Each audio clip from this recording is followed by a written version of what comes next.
vein of Morgoth miniatures. Last time we painted together, we took care of some of these gems, some glowing eyes, some green, different things across him. I just realized I need to clean up a little bit there.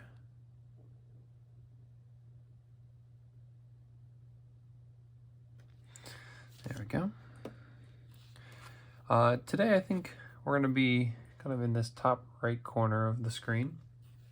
Be working on some browns. I think the prevailing thing that's going to win me over in this video is the trunk, as well as the leather straps. So we got some leather straps back there and over here. Also his toes, which are going to be the same as his trunk. Now for the leather, I'm going to start here on this brown, and then I'm going to move down this way. For the trunk and the toes, I'm going to start at this brown and then move to the left towards that white. So without further ado, I think step one is going to be for the bone parts, I'm going to start drawing lines in. The brown is going to be a fairly comprehensive color, and that's fine.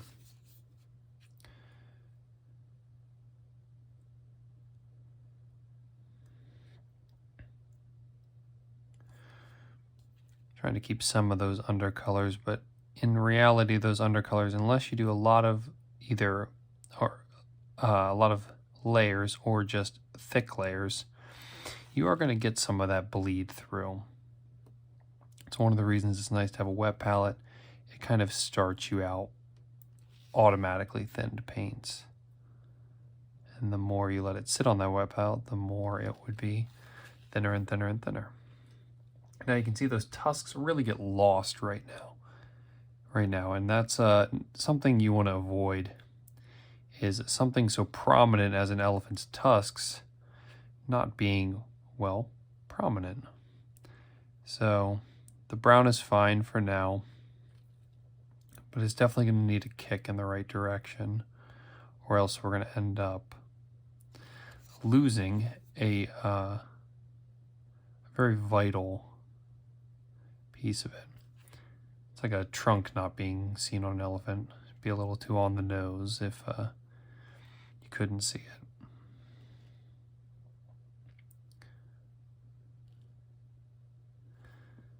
Just getting some of that brown established early. And when I switch over to this, I wanted to make sure that I'm not working on a wet surface. I don't really want to wet blend this. And I'm going to try and just draw straight lines, thin straight lines. And the more straight lines I draw out towards these tips, the brighter and brighter it's going to become. And it'll give us some interest that was not there before.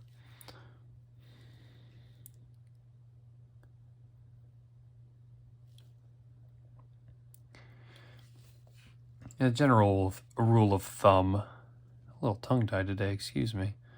General rule of thumb is as you work, you do want to make sure you take breaks from your model and look at it and close your eyes. Here you go, here's your weird technique for the day from me. Put the model away from you, close your eyes and open your eyes and ask yourself, where do my eyes go first on the model?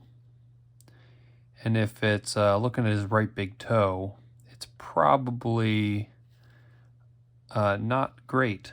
You want to really look into that. And one of the ways we can really draw attention is our eyes naturally go towards bright things. So the brighter I make this tusk, the more natural that our eyes are to pull into that. So I want to make sure that that tip of that tusk really gets up there in brightness. I might even delve into a pure white, like a titanium white for it, as opposed to this ancient stone from Warhammer, or from Fanatic War Paints from Army Painter.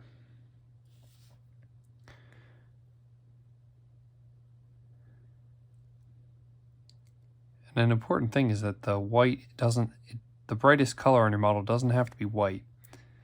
The absence of white actually creates space for other colors to be your focal point, like a nice yellow or a bright green. There's many different colors that can service as your focal point, but it's determined by how visible some of those other bright colors are.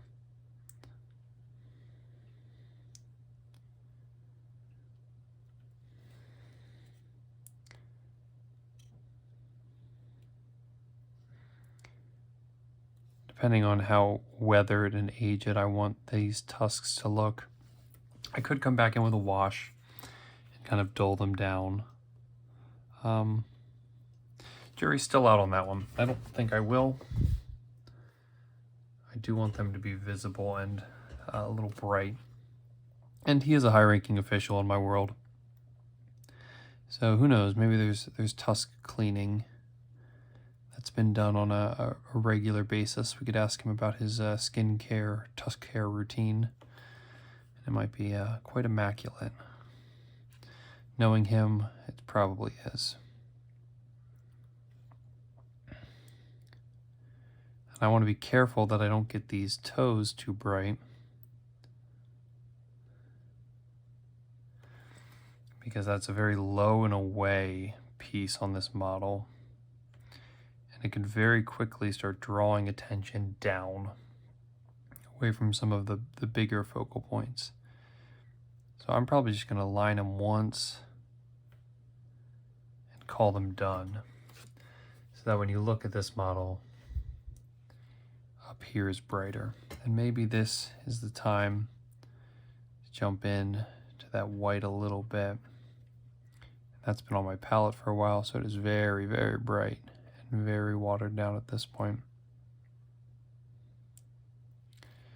But I can get in with just on the tip of that tusk. There's your tongue twister, tipping on the tusk of a Tusken Raider. You can find yourself getting those bright, bright, bright spots. Now I should draw there. Nothing terribly difficult in the technique, just a gradient, base coat established, some lines and more lines towards that tip. I think I'm starting to wear the tip of his trunk away. As for the leather, we're going to give it a little bit of a different treatment.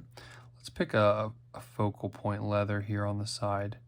I really like this nice bright mahogany from Pro Acryl. And I don't need to get crazy. I don't need to get into every nook and cranny. I need to let that dry though. So I'm going to come over and catch some of these upward facing leather pieces on the off arm. In all fairness, under his shield like this, can't even see it. Exactly my reasoning. You could just let it go. No one is really going to be digging into all those details. This isn't a competition yet. So maybe you just catch the portions of it that are very visible, and let the base color be your shadow color too. Then if it falls away or there's some details missed, no harm, no foul. See, that's on the underside of that. I'm not worried. Then again, on this back side of the leg here, until it spills under that cloak, I want to just clean that up a little bit. But in there, no one's going to be peeking on there. And if you are, you probably need a different hobby. something to fill your time a little better. I'll hit some of that brown though, just to spice it up.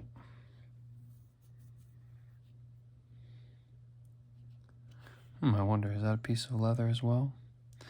Yes, it is. There are two pieces of leather touching right there. Now, you'll notice a lot of the stuff starts to blend. That's because I'm using this mahogany across multiple points.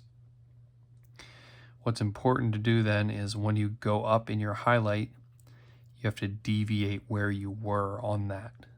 So I got into orange over here, so I should be all right going a similar path. But I'm just gonna do some scratch work here.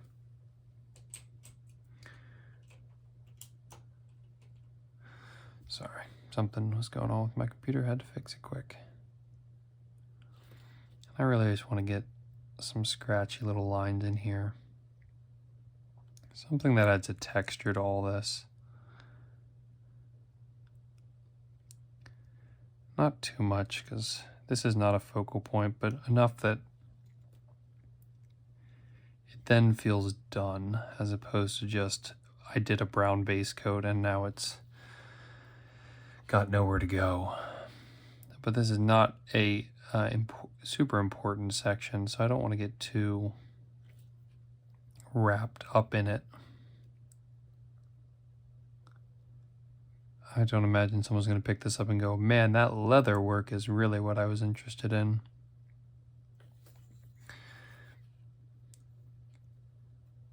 This is just kind of the crash course for me, is not taking every single part of the model super seriously. Giving myself space that I worked really hard on certain portions, and some of it, I'm the only person that's ever going to see it. And that's not a bad thing. If you want to do, you really want to crack ahead and do a lot. But just remember that if you're getting to the point that you're stressed out, stress is kind of the antonym of fun normally. I like the personal challenge of things. That's why I love painting so much. But if I am too stressed to even look at what I'm doing and I'm flustered by it and I'm taking days off of it, that seems like you're really hurting yourself all for this idealistic perfection, which, what is perfection really? When it comes to a hobby, it really kind of stops being a hobby if you get too perfect now, doesn't it? You might as well just make it your job. A little bit of mistake is good for you. I did notice I missed this earring. I do want to at least get it into a base color. So an undiscerning eye might just glaze over it. Now I revealed my secret there. Nothing crazy on the leathers, just something to give them character. I think the next thing I'll be working on maybe is this. I'd like to make this some level of vibrant, because it is, if I just make it this leather, it'll get lost and it'll be boring. But a little bit of a shorter video here, and I think we found ourselves in this. Chest plate needs to be tackled in some capacity, as well as the handle. And then we'll be moving on to a base, I think, which is pretty exciting. Maybe 2 more videos out of this, and we'll see where that takes us. Well, thank you so much for hanging out, and as always, it's a pleasure to paint for you and maybe distract you from some things, or to be the filler noise in your background. Appreciate you coming in, and we'll see you next time. All right, have a good night. Bye.